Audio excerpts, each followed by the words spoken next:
Bonjour, donc je m'appelle Xavier Gobert, je suis le CEO de la société MyDataTrust, qui est aujourd'hui l'organisateur de cet événement, de cette conférence du RGPD appliqué aux données de santé. Donc cet événement, il est organisé principalement pour permettre la rencontre et le dialogue, pour permettre le partage et le retour d'expérience. Alors le RGPD est une réglementation complexe qui ne s'applique pas directement aux études cliniques, enfin qui n'a pas été spécialement dédié aux études cliniques. Et donc pouvoir discuter de tous les aspects de son implémentation avec les détails et les risques ainsi que les trucs pour faciliter l'implémentation, c'est quelque chose qui nous a tout de suite apparu comme étant fondamental et c'est pour ça que nous avons rapidement mis sur place cette conférence qui est un succès parce que chaque année elle regroupe plus de 50 personnes, professionnels de l'industrie pharmaceutique, fournisseurs de services et également sponsors ainsi qu'investigateurs. Je suis Maxime Dio, je suis responsable juridique de l'Institut Pasteur de Lille, avec également en charge la question de la valorisation de la recherche, de la conformité. Je suis le délégué à la protection des données de l'Institut Pasteur de Lille, le RSSI, et je m'occupe accessoirement du harcèlement sexuel et des agissements sexistes.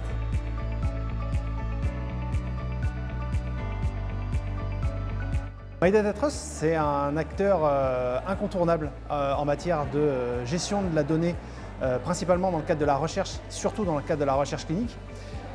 Mon établissement réalise de la recherche et de la recherche clinique, et donc nécessairement, n'ayant pas l'ensemble des connaissances et des capacités au sein de l'Institut Pasteur de Lille, on est obligé de s'entourer d'acteurs comme MyDataTrust. Et donc dans le cadre du benchmark, on découvre très rapidement que MyDataTrust est un acteur prédominant dans le marché.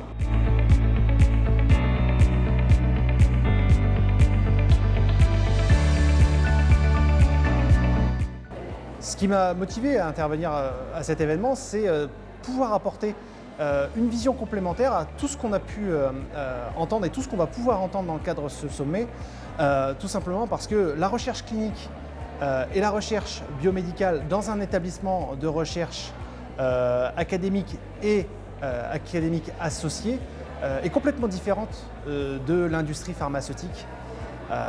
Nos problématiques ne sont pas forcément de la rentabilité.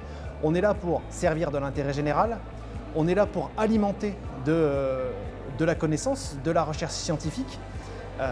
Et donc finalement, à la croisée de ces deux chemins, à la fois académique et à la fois industriel, la confrontation de ces deux visions devient très intéressante et complémentaire. Et c'est là où on peut aller plus loin. Donc c'est pour ça que j'ai souhaité justement intervenir et défendre l'Institut Pasteur de Lille et sa vision sur la gestion de la donnée à caractère personnel dans le cadre de la recherche.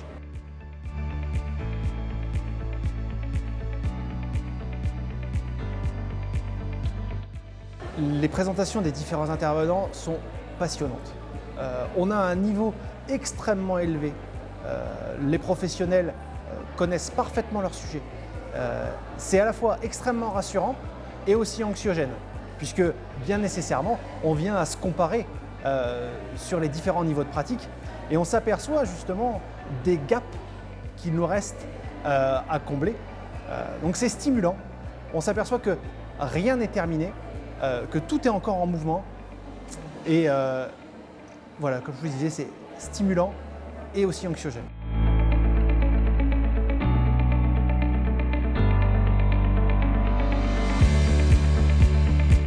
Pourquoi hésiter à participer à un événement de MyDataTrust? C'est un événement convivial, de networking, où, à taille humaine, on peut être amené entre professionnels à échanger, partager, prendre les bonnes pratiques de chacun, finalement étoffer son réseau. Comme on disait tout au début, on ne peut pas faire de recherche en étant seul. C'est complètement illusoire, sauf les structures extrêmement importantes comme les Big Pharma, pourrait avoir la capacité d'être autonome. Nous, acteurs modestes, on est obligé de s'entourer de ce réseau-là. Donc, participer à un événement de MyDataTrust, c'est consolider ce réseau, partager les expériences, acquérir de la nouvelle connaissance pour pouvoir ensuite l'implémenter dans nos différentes structures.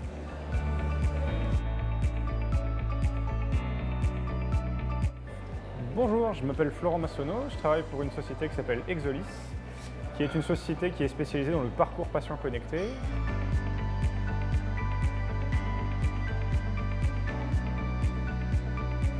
La raison pour laquelle nous participons à ce sommet aujourd'hui, c'est parce que forcément, avec la solution qu'on propose, on agit en tant que sous-traitant au titre du RGPD, qu'on a mis en place tous les process qu'on connaissait pour respecter le RGPD, mais qu'il est toujours intéressant pour nous déjà de connaître l'évolution de l'état de l'art et de la jurisprudence et de l'état des lieux juridiques, que par ailleurs c'est toujours intéressant aussi de se former un peu continuellement, et que l'intervention des diverses personnes, qui soient des personnes de My Data Trust, donc des experts en la matière, mais aussi des personnes de la CNIL, j'ai vu qu'il y avait une personne de l'Institut Pasteur, mais aussi d'un établissement de santé, d'avoir un petit peu le retour de toutes ces personnes concernées.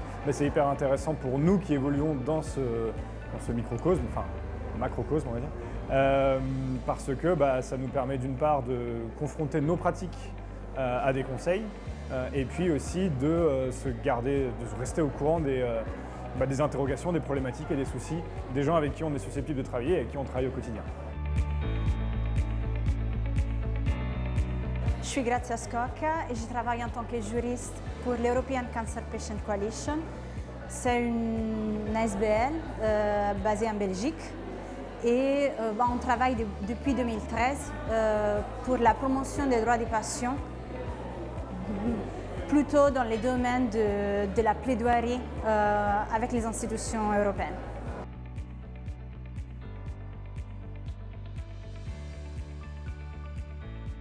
On a connu Data Trust au cours de cette année, en 2021, parce qu'on a ressenti l'exigence de mettre à jour notre policy interne en matière de protection des données et même se confier à Data Trust pour mettre en place un système dans nos activités quotidiennes par rapport à la protection des données.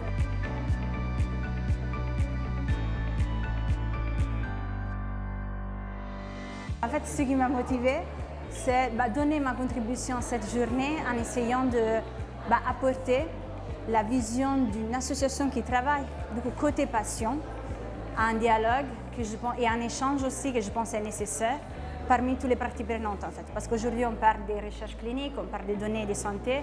Je pense que c'est important aussi voir la perspective des patients. Des fois il n'y a pas trop de dialogue, il n'y a pas trop de communication et en fait ce que souvent on se trouve à discuter avec les patients, c'est comment améliorer la communication, comment faciliter surtout la compréhension de quelque chose qui des fois peut être aussi assez technique à comprendre pour qui est de l'autre côté.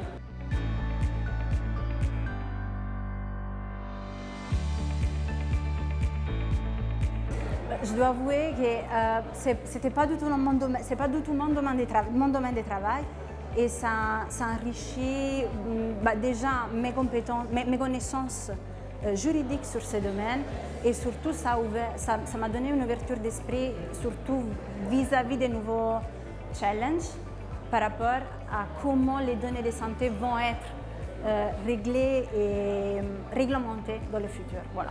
Surtout par rapport à l'intelligence artificielle, c'est ce que par exemple dans cette journée il m'est resté en tête. Voilà.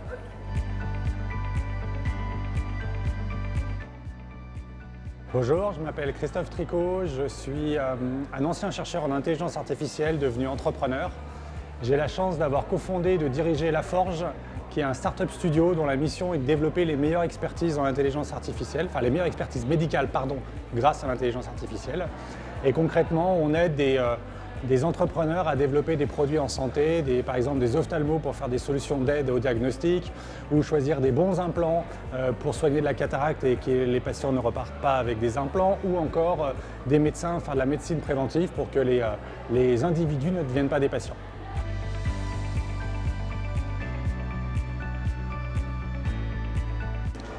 J'ai rencontré My Data Trust via des échanges sur LinkedIn, pour être précis, parce que My Data Trust cherchait des intervenants pour venir discuter aujourd'hui avec les différents spécialistes de leur écosystème. Et j'étais plutôt honoré que je sois sollicité parce que c'est plutôt rare que la communauté de ceux qui sont du côté du réglementaire, les vilains qui disent toujours non, viennent nous solliciter, là où je pense qu'au contraire il y a beaucoup de synergie à créer ensemble. Donc bien volontiers j'ai accepté de venir participer aujourd'hui.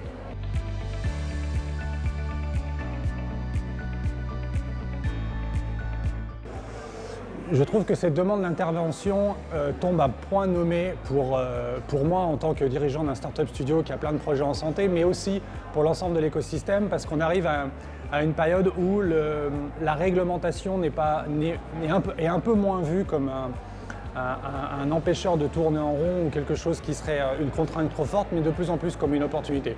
Et ma conviction, et en tout cas celle qui est la conviction de la Forge, c'est que si on travaille avec toutes les parties prenantes autour d'un projet, et évidemment ceux qui font du réglementaire en font partie, c'est source d'énormément d'opportunités et de créativité au moment de la conception. La Forge intervient au tout début de la création des projets, c'est-à-dire qu'on part de l'idéation, de la conception jusqu'au développement. Et dans ces phases-là, chaque élément peut être critique. Donc quand on met autour de la table les personnes qui seront en charge tout au long de la vie du produit de s'assurer de la conformité et du respect des réglementations, que ce soit les réglementations locales ou internationales, c'est surtout une poche de valeur. Donc c'était l'opportunité aujourd'hui de porter ce message avec tous.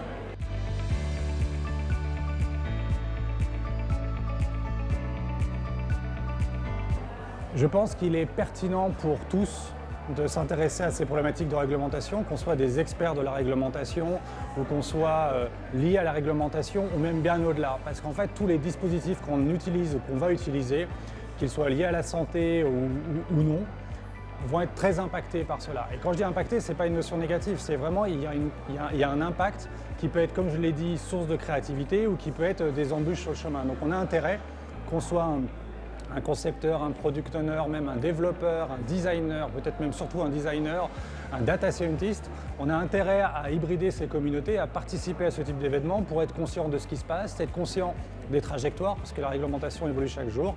Donc c'est la garantie d'être un peu plus informé et donc probablement d'être plus pertinent au quotidien.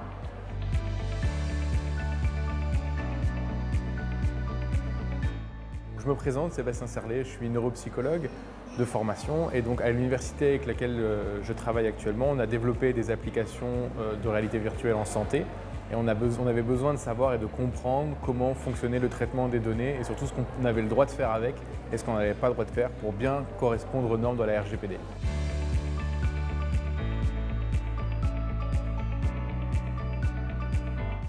Alors ce qui m'a motivé à venir, c'est surtout que je connais déjà bien My Data Trust puisque j'ai eu l'occasion de faire pas mal de formations dans l'écosystème wallon. Donc j'ai eu cette chance de rencontrer plusieurs fois certains de vos collaborateurs. Et donc on a lancé également avec l'entreprise que je suis en train de créer un DPO et un audit pour essayer justement de nous préparer et d'être proactifs dans nos données. Donc voilà, donc je me suis dit, pour essayer de gagner du temps et de bien comprendre ce qu'on allait faire, essayer de voir un peu déjà ce qu'on pouvait en dire. Et donc c'était vraiment hyper intéressant déjà d'avoir cette première vision.